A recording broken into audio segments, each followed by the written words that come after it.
Voilà, on se trouve chez Skoda. Chez Skoda, tout est organisé cette année autour de la nouvelle Fabia. C'est la 3e génération.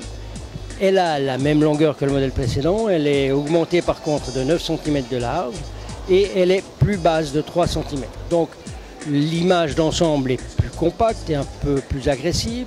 Et puis les lignes se sont presque un peu adoucies, ce qui la rend un peu plus fluide, un peu moins cassante au regard, ce qui est tout à fait, qui va tout à fait à son avantage, il faut dire. D'un autre côté, à l'intérieur, Skoda s'est donné la même peine pour améliorer, on dirait, l'ensemble du design, l'aménagement global, la qualité perçue.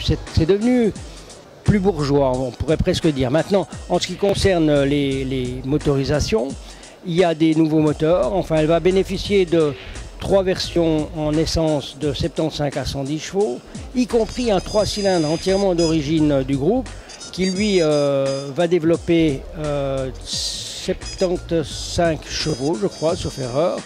Et puis, il y aura aussi une version 1,2 litre TS. Ensuite, il y aura 3 motorisations diesel de 1,4 litre TDI, les 3 qui s'échelonneront entre 75 et 105 chevaux.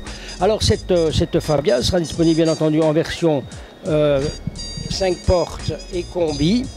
Et puis, elle sera disponible à partir de mi-janvier. On nous a déjà annoncé une fourchette de prix qui démarrerait à partir de 14 490 francs. Donc, petite voiture de famille qui se place pas mal et qui offre apparemment pas mal de choses. Bon, il faudra voir avec toutes les options habituelles où on atterrira avec le prix. Alors ça, c'est ce qui concerne un peu Skoda. Rien de révolutionnaire, mais cette évolution paraît plutôt bien réussie parce que le véhicule est devenu un petit peu plus agréable à regarder. Et puis à l'intérieur, on se sent un petit peu mieux aussi. Voilà.